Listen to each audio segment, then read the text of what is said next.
पत्नी राधा के साथ घर के आंगन में बैठा हुआ था। देखना, हमारे खेत में इस साल सब्जियां बहुत अच्छी होंगी। हाँ, क्योंकि मेरे मेहनत के साथ साथ मेरे खेत में तुम्हारे मेहनत का पसीना भी शामिल है।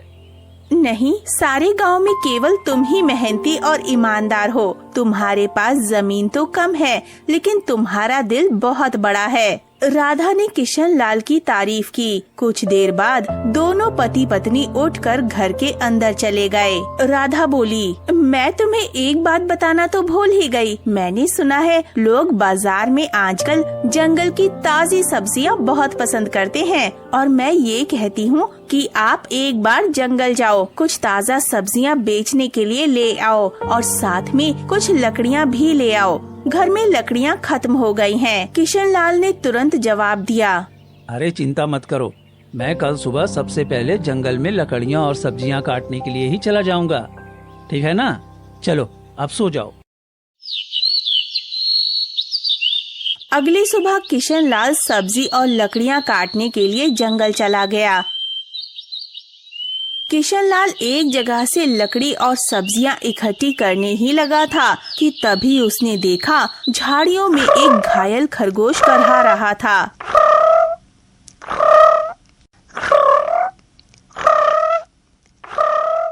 हे भगवान, बाप रे बाप, इस खरगोश को तो लगता है किसी ने पूरी तरह से घायल कर दिया है। जरूर किसी जंगली जानवर ने इसके ऊपर हमला किया होगा।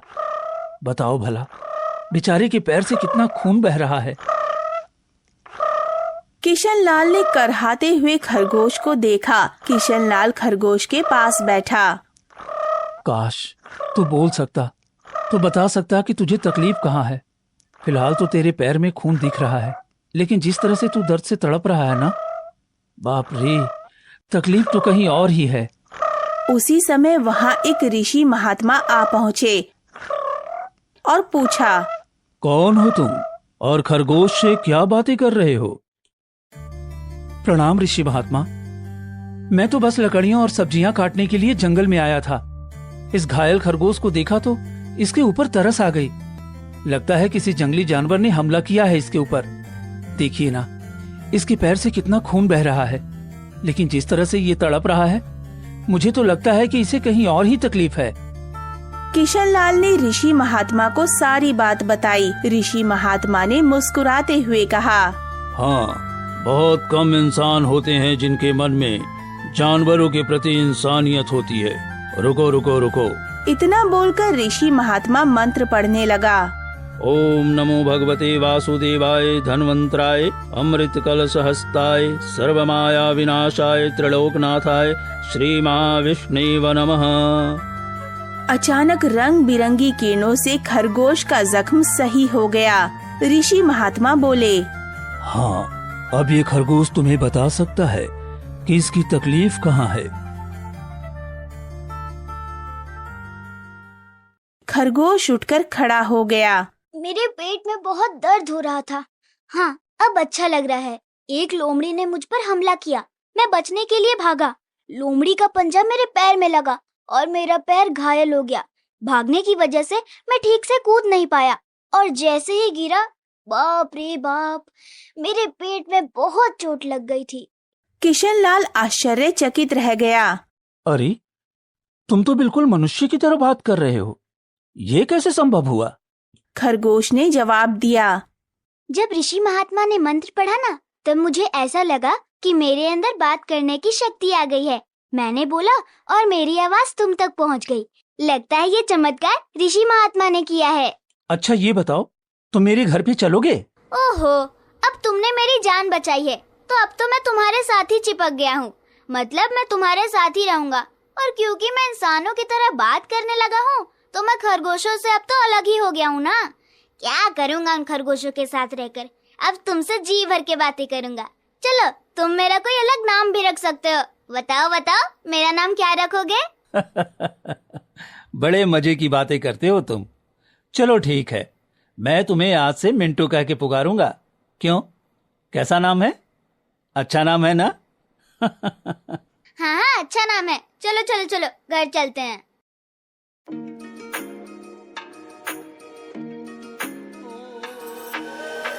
जब किशनलाल घर पहुंचा तो राधा ने मेंटो को देखकर पूछा, अरे ये जंगल से तुम खरगोश को क्यों पकड़ लाए? किशनलाल ने राधा को पूरी घटना बताई। क्या क्या वास्तव में खरगोश बात कर सकता है? राधा को यकीन नहीं हुआ। अरे तुम स्वयं पूछ लो। मेंटो ने तुरंत जवाब दिया। हाँ, मेरा नाम मेंटो है। किशनलाल ने मेरी जान बचाई है और अब मैं उसका साथी हूँ। अरे साथी क्या, अब तो मैं तुम्हारे परिवार का हिस्सा हूँ। राधा आश्चर्य में पड़ गई। समय बीतने लगा।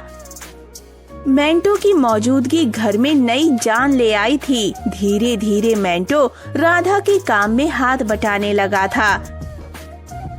मेंटो अब किशनलाल का सच्चा साथी बन चुका था। एक दिन मेंटो किशनलाल से बोला, किशनलाल, अब मैं भी तुम्हारे साथ खेत में चलूंगा। क्या करूंगा घर पे बैठे बैठे, मुझे भी चलना है। अरे मेंटो, खेत का काम आसान नहीं होता, बहुत मेहनत लगती है। क्या करोगे तुम वहाँ पे? हाँ? किशनलाल ने मेंटो को समझाने की कोशिश की। अरे क्या करूँगा क्या, मैं भी तुम्हारे साथ मेहनत करूँगा। और क्या मुझे कम मेहनती समझा है क्या? अरे हमें तो बस डर ये है ना कि गांव वालों ने हमें बोलते हुए देख लिया तो वो ना जाने क्या समझेंगे। अरे पर जब मैंने तुमसे पहली बार बात की थी तो क्या तुम डरे थे? क्या बताओ। देखो मेंटो, मैं दुनिया को जानता हूँ। हर कोई मेरे जैसा नहीं होता जो तुम्हें समझ सके। ओहो, मुझे दुनिया से क्या लेना देना है? मुझे तो बस तुम्हारे संग रहना है। मेरा मतलब ये है कि मुझे बस तुमसे मतलब है, क्योंकि मैं तुम्हारा साथी हूँ।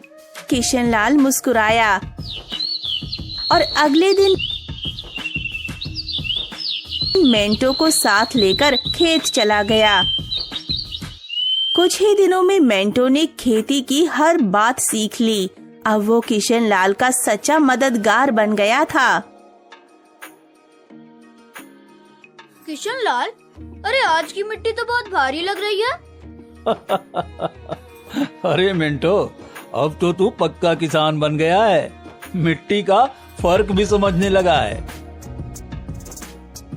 मेंटो की बात अब गांव में फैलने लगी थी और ये बात आखिरकार पहुंची जमींदार रघुनाथ के कानों तक। मैंने सुना है किशनलाल के घर एक खरगोश है जो इंसानों की तरह बोलता है। हाँ जमींदार साहब, मैं खुद देख चुका हूँ। अरे मैंने तो उसे बोलते हुए सुना भी है। पहली बार तो मैं डर गया था। अरे भाई, तो फिर उस खरगोश को लेकर तमाशा करना चाहिए, उससे तो बड़ी अच्छी कमाई होगी। ये बात आपने बिल्कुल पते की कही है जमींदार साहब। जमींदार की हंसी कुछ देर चली, फिर वो गंभीर हो गया। इस किशनलाल की जमीन पर मेरी नजर बहुत समय से है। बाकी सब तो आपके कर्जदार बन गए, पर यह ससुरा किशनलाल ये कभी झुका नहीं। उसकी जमीन बहुत उपजाऊ है जमींदार, बंजर में भी फसल उग जाती है। अरे इसमें मिट्टी का कोई खेल नहीं है दीपक। उसकी किस्मत के सितारे बुलंद हैं, पर जिस दिन वो सितारे गिरेंगे ना, उसी दिन ये खेत मेरा होगा और किशनलाल मेरे कदमों में होगा। देख लेना तुम। समय ऐसे ही बीतने लगा। एक दिन किशनलाल और मेंटो जब खेत से घर लौटे तो आंगन में बैठी राधा को देखकर दोनों के चेहरे पर चिंता की रेखाएं खिंच गईं। अरे राधा, क्या हुआ? ये कैसी खांसी है? कुछ दिनों से खांसी हो रही है, अब तो दिन ब दिन और भी बढ़ती जा रही है। अरे इसे नजरअंदाज मत करो, किसी अच्छे वैद्य को तुरंत बुलाना चाहिए। किशनलाल ने देर ना करते हुए गांव के एक अनुभवी वैद्य को बुला लिया। वैद्य ने राधा को ध्यान से देखा। किशनलाल, देखो, इन्हें एक विचित्र बीमारी हो गई है। अगर समय पर इलाज न मिला तो ये जानलेवा हो सकती है। नहीं नहीं वैद्य जी, आप तो इलाज शुरू कीजिए, मैं कोई कसर नहीं छोड़ूंगा। उस दिन से किशनलाल का सारा धन अपनी पत्नी के इलाज में लगने लगा था। हफ्तों बीत गए और एक दिन ऐसा आया जब उसकी सारी जमा पूंजी खत्म हो गई। उस दिन किशनलाल घर पर अकेला बैठा था।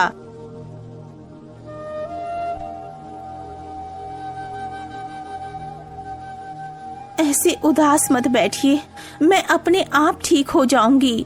राधा ने किशन लाल को दिलासा देने की कोशिश की। ऐसा मत कहो राधा, मैं तुम्हें इस हालत में नहीं देख सकता।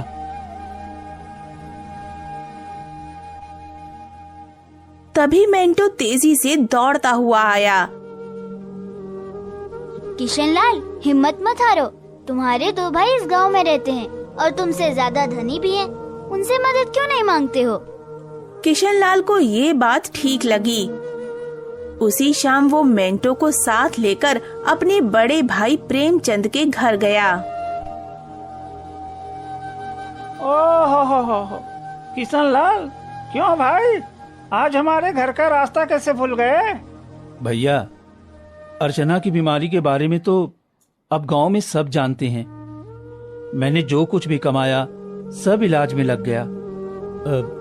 अब कुछ धन की जरूरत है भैया, तो अरे तुम तो जानते हो मेरी फसल इस बार खराब हुई है। अब खुद मुझे उधारी लेना पड़ रहा है, तो मैं तुम्हें कहाँ से दूंगा भाई?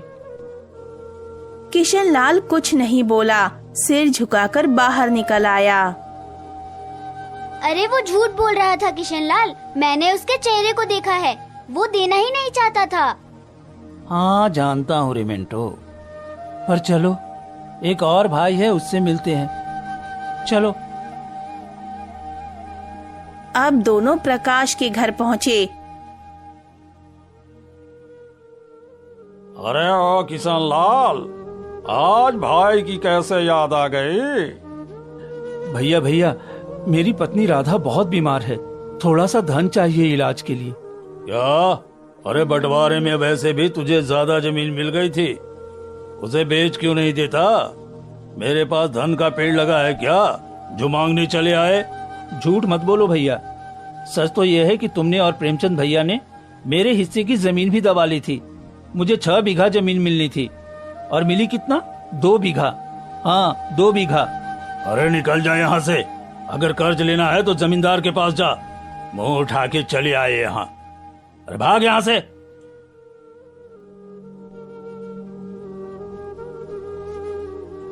कैसे भाई है तुम्हारे किशन लाल, एक भी मदद करने को तैयार नहीं है।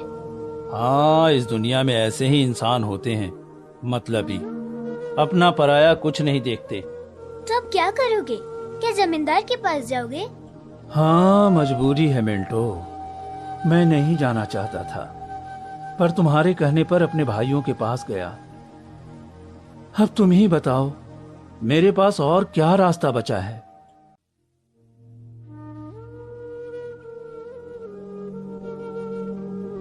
अगले दिन किशन लाल और मेंटो जमींदार रघुनाथ की हवेली में जा पहुँचे। उम्मीद उससे कम थी, मगर अपनी पत्नी की खातिर उसने खुद को झुका दिया था। मैं जानता था किशन लाल, एक न एक दिन तू चलकर मेरी हवेली में जरूर आएगा। आपने बिल्कुल सही कहा था मालिक, जब तक इसकी किस्मत चमक रही थी तब तक बहुत अकड़ में चलता था। अब देखो कैसा मुरझाया मुरझाया सा खड़ा है। ए जमींदार, तुम्हें किसी की हालत का मजाक उड़ाने का हक नहीं है। लोग तुम्हारा सम्मान करते हैं, तुम्हें भी दूसरों का सम्मान करना चाहिए, समझे? ए बदरबा, बकवास बंद कर। तू इंसानों की तरह बोलता है, इसका मतलब ये नहीं कि तू इंसान ही बन गया है, समझा? हाँ भैया किशन लाल, बताओ बताओ, क्यों आए हो?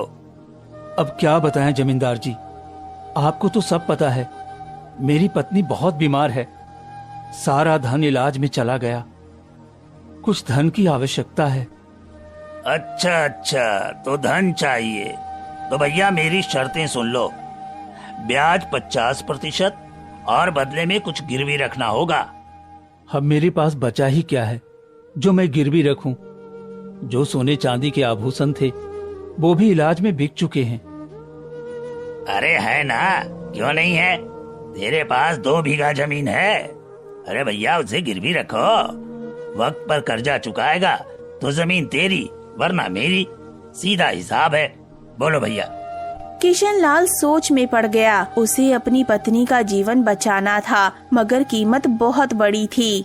अरे ये तो सरासर अन्याय है। तुम किसी की मजबूरी का फायदा उठा रहे हो जमींदार। ऐसे तो किशनलाल कभी कर्ज ही नहीं चुका पाएगा। ए किशनलाल, पहले तो तू इस अपने पालतू बोलने वाले खरगोश को यहाँ से ले जा, नहीं तो मेरा मन बदल गया ना तो तेरा काम भी नहीं होगा। जब से आया है पटार पटार पटार पटार। अरे चुप कर। किशनलाल चलो मेरे साथ, ये कर्ज मत लो। चलो चलो यहाँ से। लेकिन मिंटो, मेरे पास अब और कोई चारा नहीं है। अरे तुम बस चलो तो, मैं तुम्हारी मदद करूँगा ना। हाँ चलो मेरे साथ, चलो।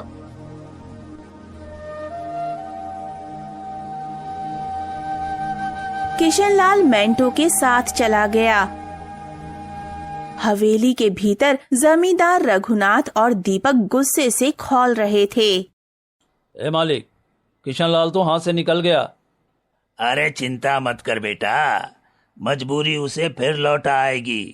कितना दूर जाएगा वो? किशनलाल मेंटो के साथ घर पर आ पहुंचा और मेंटो तुरंत वहां से चला गया। शाम तक मेंटो लौटकर नहीं आया। किशनलाल और राधा की चिंता बढ़ने लगी। अरे पता नहीं कहाँ गया। मेरा मन भी बड़ा बेचैन है। रात बीत गई। सुबह सूरज की किरणों के साथ ही मेंटो वहां आ पहुंचा, हाथ में एक चमकती हुई जड़ी बूटी के साथ। अरे मिंटो, तू कहाँ गया था? हमें लगा कहीं कहीं तुझे कुछ हो तो नहीं गया। अरे मैं जंगल गया था उन ऋषि महात्मा को ढूंढने जिनसे मुझे बोलने की शक्ति मिली थी।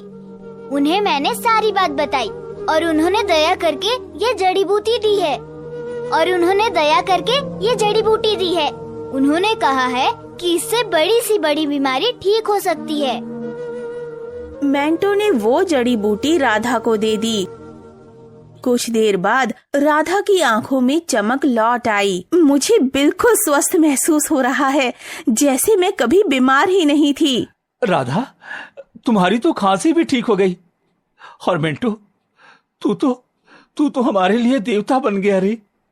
अगर तू नहीं होता तो मैं जमींदार से कर्ज लेकर अपनी खेती भी खो बैठता। किशनलाल ने मेंटो का आभार व्यक्त किया। हाँ, अब मेरी पत्नी तो ठीक है, लेकिन खेत में बीज डालने के पैसे तक नहीं बचे। मैं जानता था कि राधा के ठीक होने के बाद तुम्हें बीज की जरूरत पड़ेगी, इसलिए मैं ऋषि महात्मा से बीज भी लेकर आया हूँ। ये देखो। क्या बीज? हाँ, उन्होंने ये चमत्कारी बीज दिए हैं। अब देखो, अगर तुम इन्हें अपने खेतों में बो दोगे तो ऐसी फसल उगेगी जो पूरे राज्य में किसी ने न उगाई होगी, और सबसे पहले तुम्हारी फसल ही तैयार होगी। मजा आ गया ना? हाँ, लेकिन एक शर्त भी दी है ऋषि महात्मा ने। जब तुम्हारा समय अच्छा हो जाए तब तुम उन लोगों की मदद करोगे जो जमींदार के कर्ज में दबे हुए हैं। अरे मित्र मेंटो, तू मेरा सच्चा साथी निकला। अब हम दोनों मिलकर अच्छे से खेत में फसल बोएंगे। चल मेरे भाई, चल। अगले ही दिन किशनलाल, मेंटो और राधा ने मिलकर खेत जोता, बीज बोए और आकाश की ओर देखकर मेहनत का वादा किया। कुछ ही दिनों में किशनलाल के खेत में ऐसी फसल लहराई जैसी पहले किसी ने कभी नहीं देखी थी। गांव वाले चकित रह गए। अरे देखो रे देखो, किशनलाल के खेत में तो सोने जैसी फसल लहलहा रही है। आहा! अरे हमारी फसल तो अभी जमीन पर भी नहीं है और इसकी फसल तो तैयार हो गई। और उसकी बीबी राधा जो महीनों से बीमार थी, अब रोज रोज खेतों में काम करती है। भैया, यह तो कोई चमत्कार ही लगता है। कुछ दिनों बाद किशनलाल की किस्मत बदल गई। चमत्कारी फसल ने उसे गांव का सबसे सफल किसान बना दिया। बाजार में उसके नाम की चर्चा फैल गई थी। किशनलाल जपो राम राम, बन गया तो धनवान, जो सोचा था वो हो गया सच। हाँ, वाकई में सच तो हो गया, लेकिन अब बारी है मेंटो वादा निभाने की। उन सब की मदद करने की जो जमींदार के कर्ज में डूबे हैं। हाँ बिल्कुल, चलो आज से ही शुरुआत करते हैं। अपने गांव का दीनबंधु का खेत सबसे पहले छुड़ाते हैं, चलो।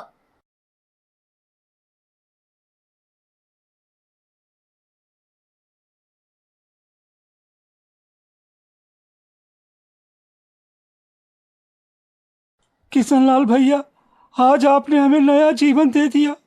सही बताओ, बिल्कुल, बहुत बहुत धन्यवाद भैया, बहुत बहुत धन्यवाद। गांव में खुशी लौटने लगी, लेकिन जमींदार रघुनाथ के चेहरे पर उदासी छा गई। ये सब देखकर जमींदार गुस्से से अपने साथी दीपक से बोला, ए दीपक, तू देख रहा है ना क्या हो रहा है?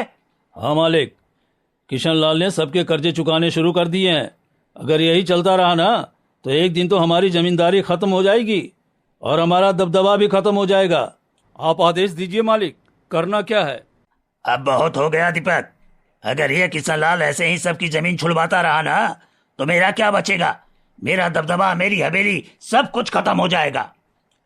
अरे मालिक, आप तो बस आदेश कीजिए, कल ही उसका काम तमाम कर दूंगा। सब खेत में काम करते हैं, वहीं खत्म कर दूंगा। कहिए। कौन जमीन पर गिरे ऐसा मारना साले को, ताकि सबके दिल में डर उतर जाए। जा, किशनलाल को मिटा दे, जा। सुबह सूरज उगा, लेकिन किसी तूफान से पहले की शांति जैसा लग रहा था। किशनलाल खेत में बीजों को देख रहा था, जो अब सोने जैसे चमकते दिखते थे। अरे मिंटू, देख तो, ये फसल तो जैसे गाना गा रही हो। तुम्हारी हाथ की छुबन में जादू है। हाँ बिल्कुल, सही कह रहे हो मित्र। इस बार की फसल सोने की फसल जैसी उगती हुई दिख रही है। वाह वाह वाह वाह। इतना बोलकर अचानक मेंटो एक ओर हट गया। सच तो ये था कि मेंटो को किसी की आहट की भनक लग चुकी थी। तभी वहां जमींदार रघुनाथ और दीपक आ पहुँचे। दीपक के हाथ में लंबा बर्छा था। किशनलाल झुका हुआ था। अब भूख तो किसान। जैसे ही दीपक ने किशनलाल की ओर बर्छा फेंका, एक छलांग, एक चीख, एक वार, लेकिन किशनलाल पर नहीं, मेंटो पर। मेंटो, नहीं, ये क्या किया तुमने मेंटो, ये क्या किया तुमने? मेंटो ने दर्द में कहा, तुम्हारे लिए मित्रता का मतलब सिर्फ साथ नहीं होता, कभी कभी बलिदान भी होता है दोस्त। मेंटो, तूने मेरी जान बचाने के लिए अपनी जान दांव पर लगा दी। क्योंकि तुम मेरे साथी हो और मैं तुम्हारा। दीपक जमींदार की ओर देखकर बोला, अरे ये क्या जमींदार साहब, इस मूर्ख खरगोश ने तो किशनलाल के ऊपर लगने वाला वार अपने ऊपर ले लिया। हाँ, तुमने सही कहा, लेकिन मैं फिर भी किशनलाल को जीवित नहीं छोड़ूंगा। इतना बोलकर जमींदार मेंटो की ओर देखकर क्रोधित अवस्था में बोला, अरे तू मूर्ख का मूर्ख खरगोश ही रहा। अरे तू इंसानों की तरह बोल सकता था और इंसानों की तरह रहने लगा था, लेकिन तू इंसानों की तरह चतुराई नहीं सीख सका। अरे तुझे क्या जरूरत थी अपने ऊपर वार लेने की? क्या आवश्यकता थी बलिदान देने की? मूर्ख खरगोश कहीं के, तूने मेरे सारे किए कराए पर पानी फेर दिया। लेकिन तुझे क्या लगता है मैं किशनलाल को जीवित छोड़ दूंगा? नहीं, मैं किशनलाल को जीवित बिल्कुल नहीं छोड़ूंगा, क्योंकि उसकी वजह से ही मेरा गांव में दबदबा समाप्त हुआ है। तेरा ये बलिदान बेकार जाएगा रे मूर्ख खरगोश, बेकार जाएगा। मेंटो के होठों पर एक हल्की मुस्कान अब भी जिंदा थी। मेंटो ने अपने मित्र किशनलाल को मुस्कुराते हुए देखते ही दम तोड़ दिया। तभी वहाँ वही ऋषि महात्मा प्रकट हो गए, जिसने मेंटो को बोलने की शक्ति दी थी और जिसने मेंटो को किशनलाल की पत्नी को बीमारी से बचाने के लिए जड़ी बूटी और जादुई बीज दिए थे। ऋषि महात्मा क्रोधित अवस्था में जमींदार रघुनाथ और दीपक की तरफ देखकर बोले, जिसने निर्दोष की जान ली है उसका पाप अब उससे बदला मांगेगा। जमींदार रघुनाथ और दीपक, तुम दोनों ने बहुत बड़ा पाप किया है। तुम्हें इस संसार में खुलेआम रहने का कोई अधिकार नहीं है। तुम दोनों समाज के लिए खतरा हो। रुक जाओ। इतना बोलकर ऋषि महात्मा की क्रोध आंखों से रंग बिरंगी किरणें निकलकर दीपक और जमींदार के शरीर पर पड़ने लगी और अगले ही पल उनके शरीर में आग लग गई। कुछ ही देर में वो दोनों जलकर राख हो गए। गांव वाले इकट्ठा हो गए। ऋषि महात्मा किशन लाल की ओर देखकर बोला, हाँ, तुम्हारा और मिंटो का साथ यहीं तक लिखा था किशन लाल। लेकिन ऋषि महात्मा, जमींदार के साथी दीपक ने मेरे ऊपर हमला किया था, लेकिन मेल्टो ने उसे अपने शरीर पर ले लिया। अपने शरीर पर ले लिया। हाँ, क्योंकि वो तुम्हारा सच्चा साथी था। जाते जाते मिंटो ने अपनी मित्रता का कर्ज चुका दिया। अपने साथी को कभी नहीं भूलना किशन लाल, कभी नहीं। गांव वाले नम आंखों से मेंटो के बलिदान की सराहना करने लगे। अरे ये कोई साधारण खरगोश नहीं था भैया, देवता था, देवता। किशन लाल का सच्चा साथी। हाँ भैया, इसने अपनी जान दे दी और हम सबको बचा लिया। बहुत अच्छा खरगोश था। कुछ दिनों बाद किशन लाल ने नम आंखों से मेंटो की याद में उसी खेत में एक पौधा लगाया जो आगे जाकर बना साथी वृक्ष। मिंटो, तेरे बिना सब कुछ अधूरा लगेगा, लेकिन तू मिटा नहीं है। तू हर उस फसल में है जो इस धरती पर उगेगी। कभी कभी सच्चा साथी इंसान नहीं होता, वो एक जानवर हो सकता है जो बिना शर्त प्रेम करे, रक्षा करे और अगर जरूरत पड़े तो जीवन भी दे दे।